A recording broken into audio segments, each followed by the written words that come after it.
The morning Gideon Ashworth walked back into her life, Tara Quinn was elbow-deep in espresso grounds and running 12 minutes late to open her own cafe. That was the thing nobody told you about owning a small business. You never actually owned it. It owned you.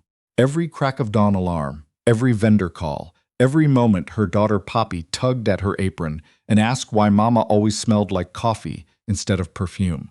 Tara had learned to love the smell. Perfume was for women who had time to think about themselves.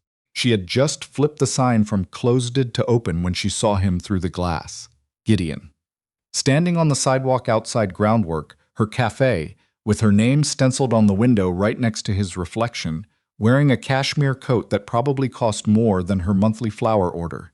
Older, sharper, still carrying himself like the world owed him something and had already paid up. He wasn't alone. The woman beside him was maybe 26, wearing sunglasses that didn't belong on a foggy Portland morning, laughing at something on her phone. The kind of laugh you performed when you wanted everyone nearby to know you were having fun. Tara stepped back from the window. Her manager, Becca, appeared from the back, wiping her hands on a towel. "We good?" "Yeah." Tara straightened the stack of paper cups that didn't need straightening. "We're good." The bell above the door rang. "Well," Gideon said, looking around Groundwork with the particular expression of a man reassessing something he'd underestimated, "this is actually nice." Actually, like he'd expected a broom closet. Gideon. She kept her voice level. She'd had 5 years of practice keeping her voice level. "What are you doing here? Can't I come in for coffee?" He tilted his head toward the woman behind him. "Savannah was craving a latte. We were walking by and I saw your sign." Savannah pulled her sunglasses down just far enough to take in the room. "It's adorable," she said. The word landed like a pat on the head. Tara made them their drinks. She didn't know what else to do. It was a Tuesday morning, and she was a woman who sold coffee, and she could not make a scene in her own business. She kept her hands steady on the portafilter and her eyes on the espresso pulling through, a thin caramel ribbon of it, and she thought very deliberately about nothing. Gideon leaned against the counter while Savannah wandered off to take photos of the chalkboard menu. "How's Poppy?" he asked. That surprised her enough that she looked up. "Fine. She in school now?" "First grade." He nodded like that settled something. "You look tired, Tara." She slid the latte across the counter. "That'll be $8.50.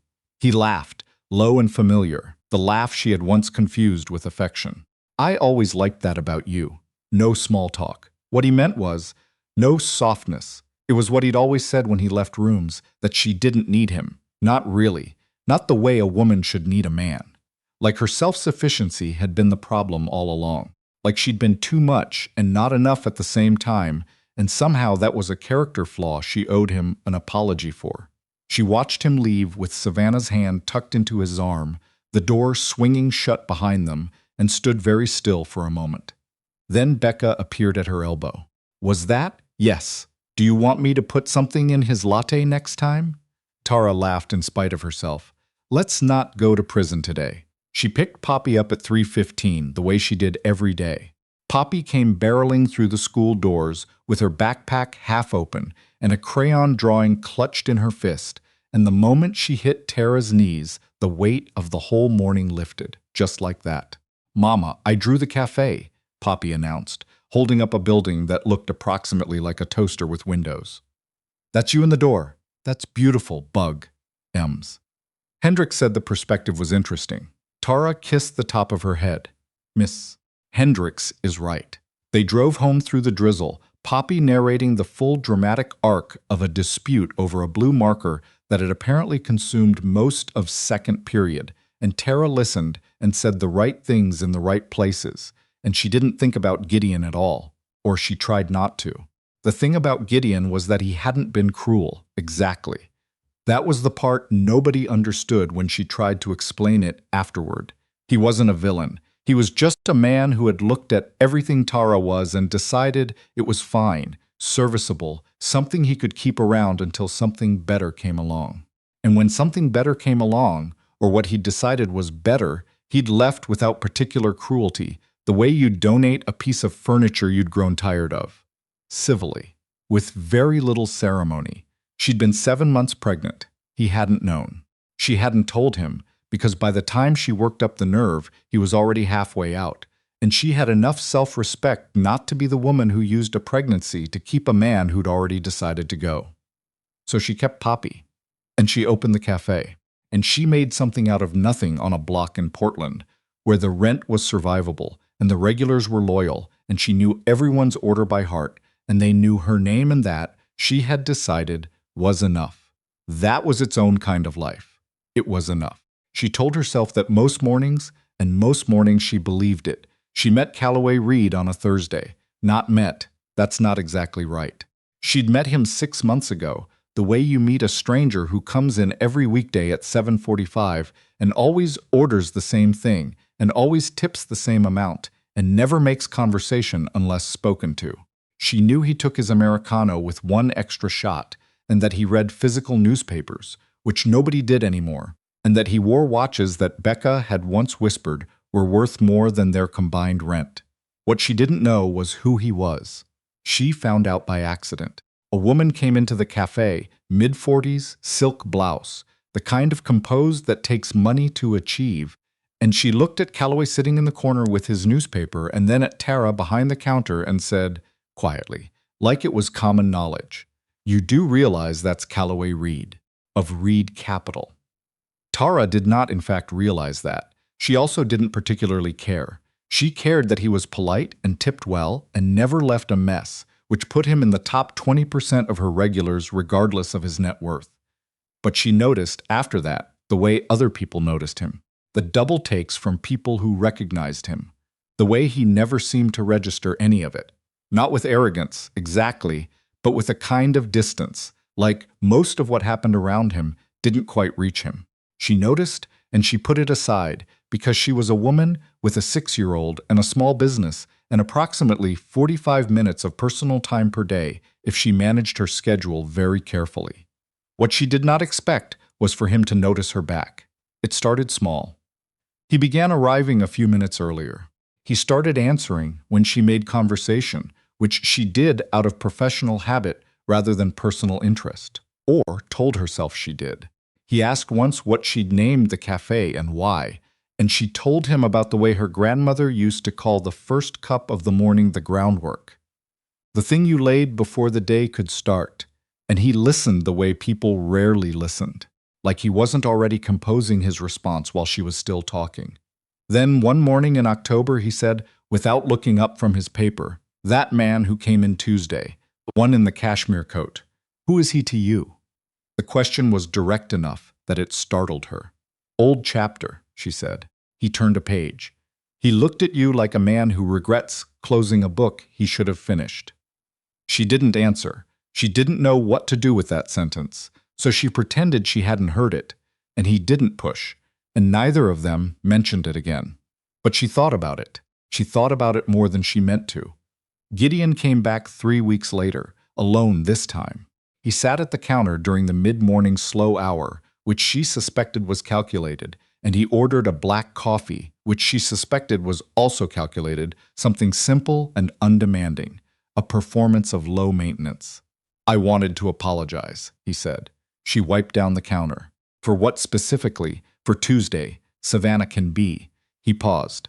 "She doesn't always read a room. She was fine. Tara." His voice went soft in a way she recognized, a practiced frequency. "I've been thinking a lot lately, about the choices I made." She kept wiping. "Okay, I was an idiot," he said. "I think you know that." "I do know that." A silence. Then, "How would you feel about dinner, just to catch up? No pressure." She looked at him for a long moment, at this man who had walked out on her when she was 7 months along, who had shown up in her window with a 26-year-old and called her Café actually nice, who was now sitting at her counter with his best version of humble, and she felt something settle in her chest that wasn't anger and wasn't longing either. It was something quieter than both. "I appreciate that," she said. "But no." His jaw tightened just slightly. "You're still angry." "I'm not angry, Gideon. I'm busy." He left. She watched him go. Becca materialized from the back hallway like she'd been standing there the whole time, which she probably had been. "You good?" "Strangely," Tara said. "Yes." Calloway was in his usual corner the next morning. She brought his Americano over herself, which she didn't always do. He looked up from his paper. "Can I ask you something?" she said. "Yes." "How do you know when someone's being genuine?" He considered this in the unhurried way he considered most things. In what context? Someone who hurt you coming back and saying they're sorry. He set the paper down. This was notable because he never set the paper down mid-conversation. Whether they've changed what they're doing, not just what they're saying. And if you can't tell, then you watch how they react when you say no. He looked at her steadily. Real remorse doesn't require your acceptance to sustain itself. She stood there for a moment longer than she intended. "That's a good answer," she said. "It's a true one," he said. "Those are usually the same thing." She walked back behind the counter and thought about what it meant that a man she barely knew had just handed her more clarity than anyone else had managed in 5 years. The invitation came to the cafe directly, a courier, a thick cream envelope with a weight that suggested something that mattered. Tara opened it thinking it was a vendor thing, something about the holiday market on 5th, and found instead the Portland Business Leadership Gala. Saturday, November 9th. A table reserved in the name of Groundwork Café and Tara Quinn. There was a handwritten line at the bottom in clean, angular script. "These events are more bearable with good company." CR, she read it twice. Then she called her mother, who agreed to take Poppy for the night, and told Becca she needed Saturday off, which Becca granted with a speed that suggested she'd already been briefed somehow. The gala was at a hotel downtown, the kind of hotel with a lobby that made you recalibrate your posture upon entry. Tara wore a dress she'd bought 3 years ago for a friend's wedding and hadn't touched since. Midnight blue, simple, nothing that would embarrass her. She spotted Calloway before he spotted her, which she was glad of because it gave her a moment to process the fact that he cleaned up in a way that made her feel briefly stupid for not having noticed sooner what she was apparently now noticing. He saw her and crossed the room. "You came," he said. "I said I would, you said maybe. For me, that's a yes." Something shifted in his expression. Not a smile exactly, more like the almost of one. He held out his arm, and she took it, and they walked into the room together, and she felt, for the first time in a very long time, like someone was actually beside her and not just nearby. She didn't expect Gideon to be there. In retrospect, she should have. Portland's business community was not enormous, and Gideon had always orbited these events. Not because he was invited to them, but because he knew people who were. He had a talent for rooms, for being where the momentum was. She saw him from across the ballroom. He was holding a glass of champagne and talking to someone she didn't recognize, and then he turned and saw her, and she watched something move across his face. Surprise, then recalibration, then the particular kind of attention men paid when something they'd devalued appeared in a context they hadn't anticipated. He made his way over. Of course he did. Tara. His eyes moved to Calloway, assessing, and she felt the assessment happen. "I didn't know you were. I didn't know you'd be here. Here I am," she said. "Are you?" He looked at Calloway again. "I'm sorry. I don't think we've met." Calloway looked at him with the particular calm of a man who had never once needed to prove anything to another man in a room. Calloway Reed. The color that moved through Gideon's face was subtle, but Tara had known that face for 4 years, and she caught it. Recognition. Recalibration again, faster this time. "Reed Capital," Gideon said. "That's right. A beat." Then Gideon turned back to her, and the expression he landed on was something she recognized from a long time ago, the one he used when he realized he'd miscounted something important. "You didn't mention. You didn't ask," she said pleasantly. Later, she and Calloway stood by the window overlooking the lit skyline, and she told him the whole story. The leaving, the timing, the pregnancy she'd kept to herself because she'd had just enough dignity to refuse to be the reason he stayed. He listened without interrupting. When she finished, there was a quiet between them that wasn't uncomfortable. "Poppy," he said finally. "That's her name?" "That's her name. And she's with your mother tonight?" "She is." He turned to look at her. "I'd like to meet her." It was such a simple sentence. Just that, no qualification, no conditions, no performance of openness. Just a statement of wanting, said plainly. Tara looked at this man she'd made coffee for 6 months, while knowing almost nothing about him, and thought about all the things she'd decided were enough. The cafe, the routine, the small particular life she'd built around the edges of what she'd lost. And she felt something shift in her chest that was less like a door closing and more like a window opening. "Okay," she said. She told Poppy about him carefully. 6-year-olds were concrete thinkers, literal and honest, and not particularly interested in nuance, which made them useful. "There's someone I want you to meet," she said. "A friend." "From the cafe?" Poppy asked. "From the cafe? Does he like coffee?" "He drinks an Americano every morning."